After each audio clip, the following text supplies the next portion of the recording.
My dear students, colleagues and friends, fans and followers, every person interested in English language, every viewer of my channel, all of you most welcome to my channel.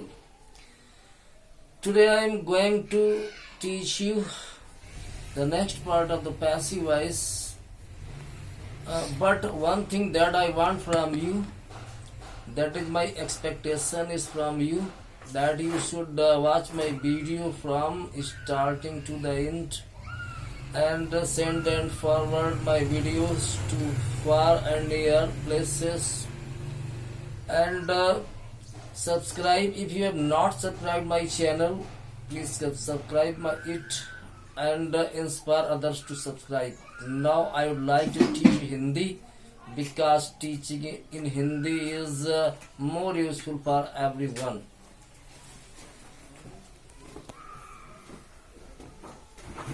मैंने ऊपर ये शीर्षक डाल दिया है, advance teaching of active voice and passive voice, ये शीर्षक डाला हुआ है। तो आज इसमें हम पढ़ाएंगे, यही शीर्षक रख रहे हैं इसमें।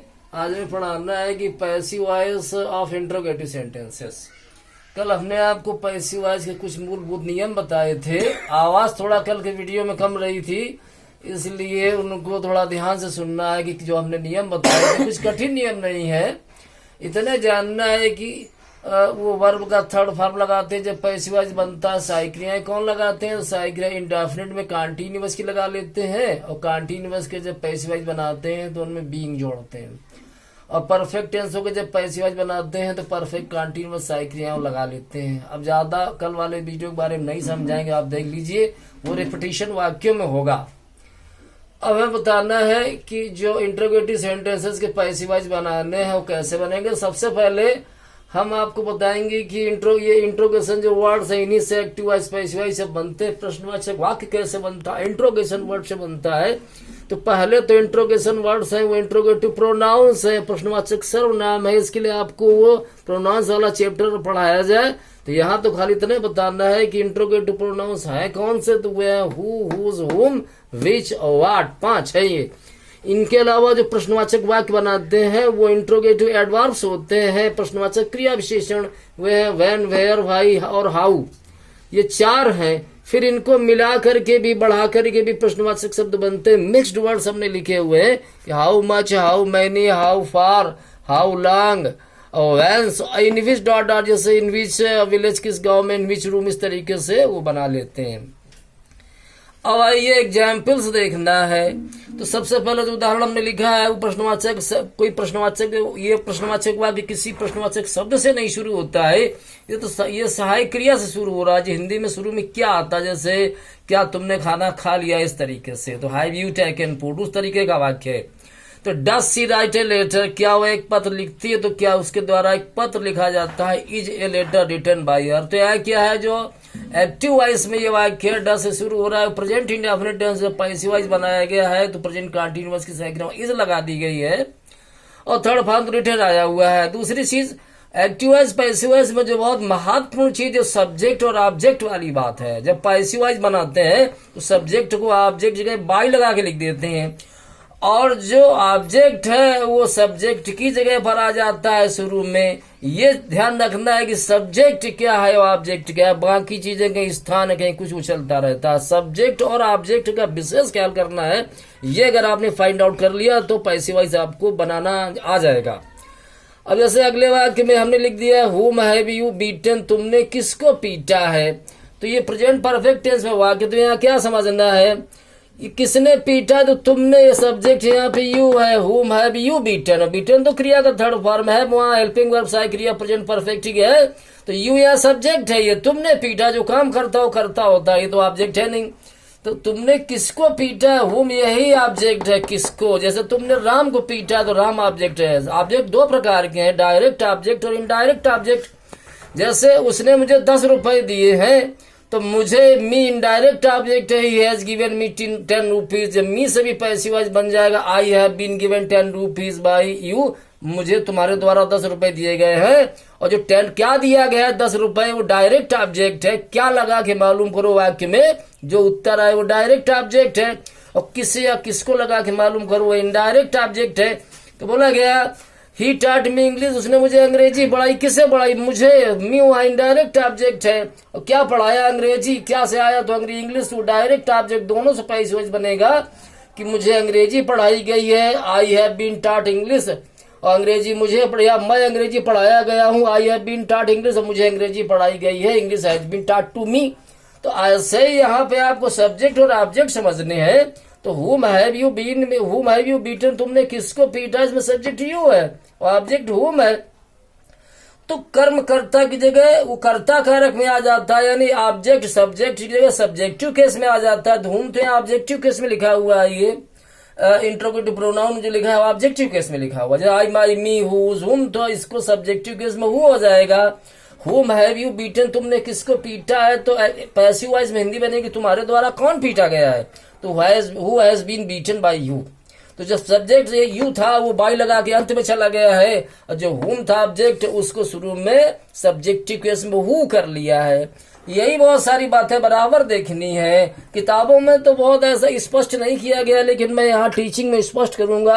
Active voice passive voice chapter को, चाहे वो इंपरेटिव सेंटेंस का हो या इंट्रोगेटिव सेंटेंस का हो या कुछ भी टफ सेंटेंस हो, सारे यहाँ एक्सप्लेन करेंगे, समझाएंगे। देखिए जैसे ये whom have you beaten है ना, इस तरीके का मैंने वाक्य कि इंट्रोगेटिव नहीं, वो असर्टिव है, अफर्मेटिव लिख दिया है कि we took him to hospital, हम उसे अस्पताल ले गए। तो यहाँ जानना क्या है कि ऑब्जेक्ट क्या है, सब्जेक्ट क्या है। तो हम ले गए, वी यहाँ सब्जेक्ट है, और किसको ले गए, हिम उसको ले गए, यही ऑब्जेक्ट है। बाकी तो ये स्थान वगैरह, ये हॉस्पिटल है, टेक ले जाना वर्ब है। जब हम सब्जेक्ट ऑब्जेक्ट सही मालूम कर लेंगे तो पैसिव वॉइस सही बना लेंगे। हम उसे अस्पताल ले गए तो हिंदी बन गई वह हमारे द्वारा अस्पताल ले जाया गया, तो he was taken to hospital by us. तो हिम का वहां ही हो गया, ही में ऑब्जेक्टिव केस में लिखा हुआ है। ये जो ऑब्जेक्ट है इसको सब्जेक्टिव केस में ही करके लिख देंगे सब्जेक्ट की जगह, और वी जो सब्जेक्ट था उसको ऑब्जेक्ट की जगह ऑब्जेक्टिव केस में अस लिखा गया बाई लगा करके। यही सब इंट्रोगेटिव में भी देखना है कि सब्जेक्ट क्या है, ऑब्जेक्ट क्या, उन्हीं को खास देखो, सब्जेक्ट और ऑब्जेक्ट, और स्थान वगैरह इधर उधर होते रहेंगे वाक्यों से, बाकी आप समझ लेंगे। जैसे ये वाक्य है कि who has beaten, who has broken this chair, ये कुर्सी किसने तोड़ी है। तो यहाँ तो हु आ रहा है, ये सब्जेक्ट है। जैसे Ram has broken this chair, Ram ने कुर्सी तोड़ी है, तो यह हु सब्जेक्ट है, who has broken this chair. तो ऑब्जेक्ट वहां पे दिस चेयर, ये कुर्सी है, तो ये करता है, इसको बाई लगा के लिखना है। सभी वाक्यों में आपने ऐसे लिखा है, बाई अस ऐसे लिखा हुआ है, बाई रेखा, तो ऐसे ये जो आया है हु, तो बाई हुम हो जाएगा। लेकिन इन प्रश्नवाचक वाक्यों में शुरू में लिख लेते हैं बाई हुम। तो who has broken this chair, ये कुर्सी किसने तोड़ी है, तो ये कुर्सी किसके द्वारा तोड़ी गई है, by whom has this chair been broken. Present perfect का पैसिव वॉइस था, तो प्रेजेंट परफेक्ट कंटीन्यूअस में बीन और जुड़ गया है उसमें। अगला वाक्य देखिए, बहुत इंपॉर्टेंट आगे वाले वाक्य है, what are you doing now, अब तुम क्या कर रहे हो। तो यहाँ पे यू जो है वो करता है, तुम कर रहे हो, जो काम करता वही करता हो, तो यू यहाँ सब्जेक्ट है। तो ऑब्जेक्ट फिर क्या ऑब्जेक्ट है, व्हाट, कि अब तुम क्या कर रहे हो, तो what are you doing now, अब तुम पत्र लिख रहे हो, now you are writing a letter. तो यहाँ जो ये ऑब्जेक्ट व्हाट है, तो ये इसी से बना लेंगे। और क्या बनाएंगे, अब तुम्हारे द्वारा क्या किया जा रहा है, what is being done by you now. जो सब्जेक्ट था यू, उसको बाय यू लगा के यहाँ लिख दिया है। और जो यही है ऑब्जेक्ट, इसमें व्हाट लिखा है, जैसे कि तमाम वाक्यों में कि ही ब्रोक द चेयर, तो उसने कुर्सी तोड़ी, ऑब्जेक्ट वहां chair, chair was broken, chair शुरू में आ गया। ऐसे ही यहाँ पे कि what are you doing now, तुम क्या कर रहे हो, तो व्हाट ही ऑब्जेक्ट, यहाँ सब्जेक्ट लिख दिया है, what is being done by you now. लेकिन जानना है सब्जेक्ट ऑब्जेक्ट है क्या, तो सब्जेक्ट तो इसमें यू है, ऑब्जेक्ट व्हाट है। अब देखिए ये वाक्य को कि व्हाट मेक्स यू एंग्री, इसका अर्थ तुम्हें कौन सी चीज नाराज कर देती है। अब ये व्हाट सब्जेक्ट है, अभी यहाँ व्हाट ही ऑब्जेक्ट था कि what are you doing now, लेकिन यहाँ पर जो व्हाट ही सब्जेक्ट है, तो ये सब्जेक्ट में व्हाट बाई लगा करके हम बनाते, जैसे राम ब्रोक द चेयर, तो the chair was broken by Ram, Ram वहां सब्जेक्ट था, बाय राम हो गया। ऐसे व्हाट सब्जेक्ट है कि व्हाट मेक्स यू एंग्री, तो पैसिव वॉइस में बाय व्हाट हो जाएगा। व्हाट मेक्स यू एंग्री, तुम्हें कौन सी चीज नाराज कर देती है, तो तुम किस चीज के द्वारा नाराज कर दिए जाते हो, तो by what are you made angry, ऐसे बनाएंगे उसको।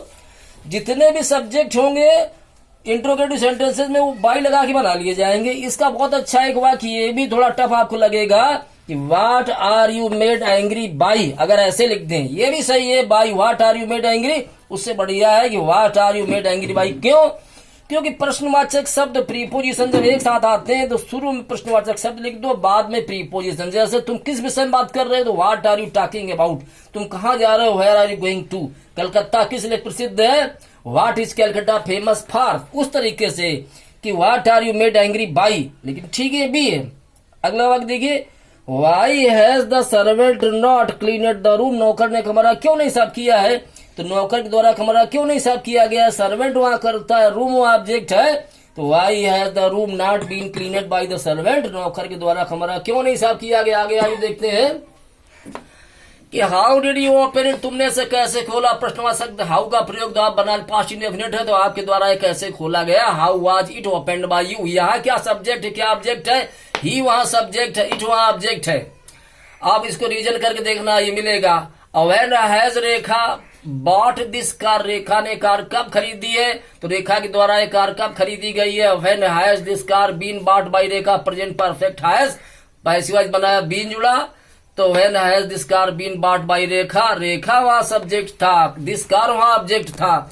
अगर आप ऑब्जेक्ट और सब्जेक्ट सही मालूम कर लेंगे तो पैसिव वॉइस तो आ जाएंगे। और हिंदी का प्रयोग करिए, हिंदी निकालिए एक्टिव वॉइस की क्या है, हिंदी में पैसिव वॉइस बनाइए, ट्रांसलेशन कर दीजिएगा। फिर लिखा हुआ है where has she put my book, where का प्रयोग है, उसने मेरी किताब कहाँ रख दी है, तो उसके द्वारा मेरी किताब कहाँ रख दी गई है। Where has my book been put by her, तो सी का ऑब्जेक्टिव केस जो करता यहाँ पे था उसको कर्म की जगह बाई हर ऑब्जेक्टिव केस में लिख दिया और माई बुक इधर ले आए, ये ऑब्जेक्ट था।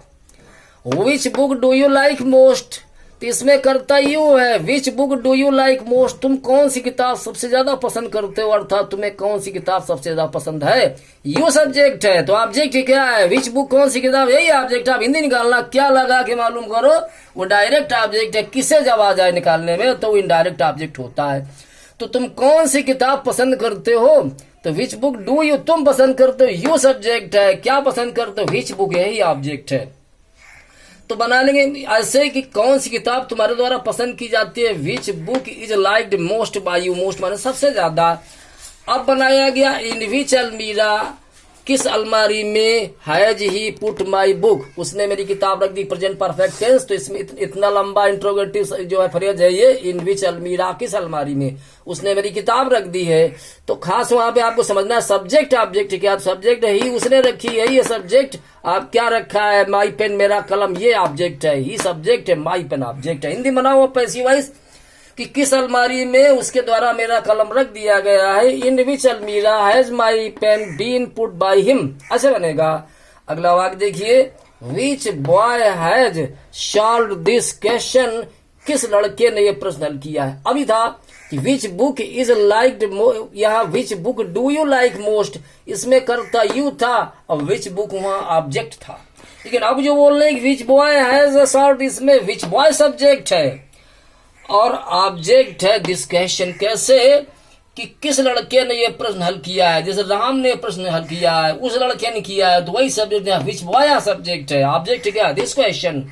तो सब्जेक्ट है विच बॉय और ऑब्जेक्ट है दिस क्वेश्चन। सब्जेक्ट में बाई लगा के लिख लेते हैं, तो बाई विच बॉय, किस लड़के के द्वारा, has this question been solved, ये प्रश्न हल किया गया है। Which boy has solved this question, किस लड़के ने यह प्रश्न हल किया है, तो किस लड़के के द्वारा यह प्रश्न हल किया गया है, by which boy has this question been solved. अगला वाक्य, हाउ मच शुगर, कितनी चीनी, हैज मोहन बॉट, मोहन ने खरीदी है, फ्रॉम द मार्केट, बाजार से। यहाँ करता मोहन, उसने खरीदी है, क्या खरीदा है, कितनी चीनी, और फ्रॉम द मार्केट तो जगह है, कोई ऑब्जेक्ट नहीं है। तो मोहन के द्वारा कितनी चीनी खरीदी गई, बाई मोहन बाद में जाएगा, शुरू में ऑब्जेक्ट लिख रहे हैं, कितनी चीनी खरीदी गई है मोहन के द्वारा। हाउ मच शुगर, कितनी चीनी, हैज बीन बॉट खरीदी गई है, बाई मोहन, मोहन के द्वारा, फ्रॉम द मार्केट बाजार से। अगला हाउ मैनी वाक्य देखिए, how many poems, how many poems did Rekha learn yesterday, Rekha ने कल कितनी कविताएं याद की। यहाँ करता है रेखा, तो ऑब्जेक्ट क्या है, ऑब्जेक्ट है हाउ मैनी पोएम्स, कितनी कविताएं, दो कविताएं, वो ऑब्जेक्ट है। हाउ मैनी पोएम्स, कितनी कविताएं, यही ऑब्जेक्ट है। यस्टरडे तो एक वो एडवर्ब क्लास ऑफ टाइम है, एडवर्ब ऑफ टाइम है, यस्टरडे समय है वो। तो हाउ मैनी पोएम्स ऑब्जेक्ट है, रेखा वहां सब्जेक्ट है। तो बाई रेखा हो जाएगा, उसमें रेखा के द्वारा कितनी कविताएं कल याद की गई, कल कितनी कविताएं याद की गई, how many poems were learned by Rekha yesterday से बना लेंगे। अब देखिए अगले वाक्य में हाउ मैनी से हम कर्ता बना रहे हैं, हाउ मैनी पोएम्स ऑब्जेक्ट था। अब ये हाउ मैनी गर्ल्स कितनी लड़कियां वेयर प्लेइंग चेस शतरंज खेल रही थी, यहाँ चेस ऑब्जेक्ट है, लेकिन सब्जेक्ट है क्या, हाउ मैनी गर्ल्स। तो सब्जेक्ट में जब बाई लगा बनाते तो पैसिव वॉइस बनता है। तो कितनी लड़कियों के द्वारा शतरंज खेला जा रहा था, by how many girls was chess being played, ऐसे बनाया हुआ है। फिर अगला वाक्य देखो, whose book did the naughty boy tear, शरारती लड़के ने किसकी किताब फाड़ दी। तो इसमें जो फाड़ी गई है वो जो है हुज बुक ये है ऑब्जेक्ट, और इसमें करता है द नॉटी बॉय, तो बाय द नॉटी बॉय लिख दिया जाएगा, और ऑब्जेक्ट है उसमें हुज बुक। तो हुज बुक वाज टर्न, किसकी किताब फाड़ दी गई, बाय द नॉटी बॉय, शरारती लड़के के द्वारा। अगले वाक्य में क्या लिख दिया है, whose servant has stolen your bicycle, किसके नौकर ने तुम्हारी साइकिल चुरा ली है। तो ये ऑब्जेक्ट है योर बाइसिकल, और किया किसने चोरी का काम, किसके नौकर ने, सब्जेक्ट है हु सर्वेंट। तो इसमें हो जाएगा बाई हु सर्वेंट, किसके नौकर के द्वारा तुम्हारी साइकिल चुरा ली गई है, by whose servant has your bicycle been stolen. Last वाक्य है हाउ लॉन्ग, कब तक का मतलब होता है हाउ लॉन्ग से, how long did the teacher teach you yesterday, कल अध्यापक ने तुम्हें कितनी देर पढ़ाया। तो इसमें हाउ लॉन्ग तो एक समय है, टीचर ने पढ़ाया, टीचर सब्जेक्ट है, किसको पढ़ाया, यू, तुम्हें पढ़ाया, ये ऑब्जेक्ट है, indirect object yesterday adverb of time है। कल मास्टर साहब ने तुम्हें कितनी देर पढ़ाया, तो कल मास्टर साहब के द्वारा तुम कितनी देर पढ़ाए गए। तो how long where you taught, ये ऑब्जेक्ट जो यू था इधर आ गया है, बाय द टीचर सब्जेक्ट है, बाय लगा के लिखा गया yesterday by the teacher, how long where you taught yesterday by the teacher. अब देखिए हेलो, अब अगले चैप्टर में आप इसमें बढ़ाते ही चले जाएंगे, सारा इसमें आपको स्पष्ट करेंगे, आप समझेंगे पैसिव वॉइस होते क्या है, कंपैरिजन करिएगा। लेकिन वीडियोज को कम से कम लाइक शेयर सब्सक्राइब करिए, करवा भी दीजिएगा, क्योंकि सारे खर्चे तो मैं उठा रहा हूँ, इसका मार्कर का, हर चीज का, डाटा का, ये जो है उसमें कोई हमें मिलता कुछ नहीं है, केवल उसकी पॉपुलरिटी पब्लिसिटी चाहिए, इसलिए उसको फॉरवर्ड सेंड और वीडियोज को शुरू से लास्ट तक देखें, बार बार फायदा भी उठाएं। Thank you very much.